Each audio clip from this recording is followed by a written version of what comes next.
Hello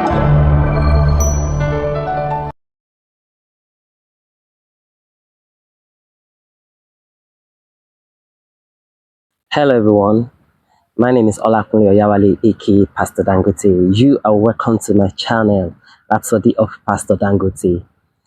Alright, in this video I have a title that says every believer should be a pastor. Alright, yeah, that's my opinion. I actually believe that if you are a believer, I think it's best if you are a pastor, and I will actually explain to you what I mean. Yeah, I don't really mean that you should own a church. I don't really mean that you should have a congregation where people pay tithes to you. Okay, but actually, I want to challenge you. Have you ever filled any form where you get to a position, a space where the right religion, and if your answer says Christianity, hmm, then you need to listen to what Pastor Dangote has to say, because this message is for you, and actually it's going to benefit you a lot. Really, if your name is Deborah, if your name is Mary, if your name is John, that means you have your foundation has something to do with Christianity, and this message is for you. So please listen carefully. So what do I mean? Why do I feel like every believer should be a pastor? I answer you now. Do you know that many times a lot of people say, "Oh, come on, please, I have, I know the extent of my religion. I am not a pastor." Now I think you're getting me. Please don't expect me. I am, I'm not that consecrated. That means that pastors are expected to have a mode of life. They are expected to live in a different way. There's a lot that is expected of them. They are believed to be special. They believe to be consecrated, sanctified. They're not meant to just talk anyhow. They're not meant to just misbehave anyhow. Even their children ought to behave in a certain way that people will see the sign of Christianity in them. So that's what I mean. Well, let me ask you a question. You've been going to church some maybe a decade, maybe 20 years, 25 years or more, even some 40 years, 50 years. That means you have been exposed to the gospel. You have been exposed to the Bible, Genesis to Revelation. But what has that done to you? What has it molded you in a special way that something is being formed in you, that Christ is being formed in you? You know, when you go to a university, polytechnic, college education, after a certain year, maybe 3 years, 4 years, 5 years, you have your degree, whatever the certification may be. And if you even want to go further, maybe master's 1 year, 2 years, but now compare it to a situation where you attend church since you were born, since you were a toddler, and you get to the stage, you become an adult in it. So, what do you think you should become? In fact, you should become whether a professor in the things of God.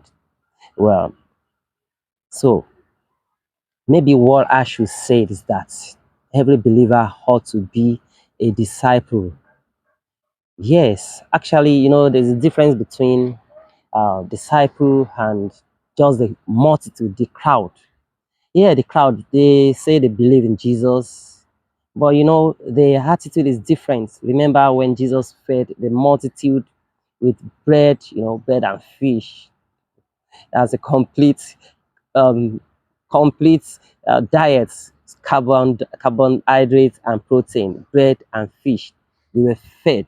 In fact, they were looking for him the following day. They were looking for him. They were asking, they wanted to make him a king. Why? Because they were fed, they enjoyed themselves, and they wanted Jesus to keep on giving them. But you know what? That's what many of us do these days. We go to church, spend Anytime we just want God's protection for the year, we want God to protect us, we want God to guide us, which is very good. But Jesus actually said that seek ye first the kingdom of God, and all of that things will be added unto you. So that's the standard of the Bible. Yeah, you are a Christian, that's good.